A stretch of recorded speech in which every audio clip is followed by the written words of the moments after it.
ഒരു കാര്യം പറയാനുള്ളത് എന്താണെന്ന് വെച്ച് കഴിഞ്ഞാൽ ഒരു DNA ഇഷ്യൂവിനെ കുറിച്ചൊക്കെ ഭയങ്കരമായിട്ട് ചർച്ച പോകണമെന്നൊക്കെ കണ്ടു.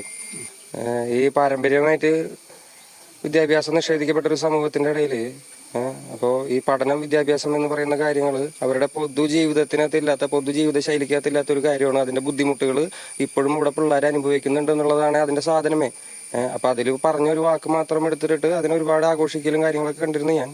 ഇത് കേരളത്തിൽ പഠിച്ച് മെറിറ്റിൽ വന്നിരിക്കുന്ന പിള്ളേരുടെ അടുത്ത് പോലും റിസർവേഷൻ ഉള്ളതുകൊണ്ട് മാത്രമാണ് അവൻ ഇവിടെ എത്തിയത് എന്നൊക്കെ പറയുന്ന ഒരു സമൂഹത്തിനടുത്ത് എന്തൊക്കെ പറഞ്ഞു കൊടുത്താലും മനസ്സിലാവാൻ പോണില്ല. അപ്പൊ എനിക്കത് ക്ലാരിറ്റി വരുത്തേണ്ട ഒരു ആവശ്യം ഉണ്ടായിരുന്നു, അതാണ് പറഞ്ഞത്. അതിൽ DNA വിഷയത്തിൽ തന്നെ പ്രധാനമായിട്ടും പറയുന്നത് പഠിച്ചു വളരെ ഉയരങ്ങളിൽ പല ആളുകളും എത്തുന്നുണ്ട്, അതുകൊണ്ട് നമ്മുടെ നാട്ടിലൊരു ജാതീയമായ വേർതിരിവില്ല എന്നാണ് പറയുന്നത്. അങ്ങനെയാണോ? ഇവിടെ റിസർവേഷൻ ഉപയോഗിച്ച് പഠിച്ചു വരുന്ന പിള്ളേരുടെ അടുത്ത് പറയുന്നത് റിസർവേഷൻ ഉള്ളതുകൊണ്ട് മാത്രമാണ് ഇവരുടെ എത്തിപ്പെട്ടതെന്നാണ്. അത് തന്നെ വലിയ ജാതീയത വലിയൊരു സാധനമാണ് അത്. അപ്പൊ അതങ്ങനെയാണോ എന്ന് ചോദിച്ചാൽ അതങ്ങനെയല്ല.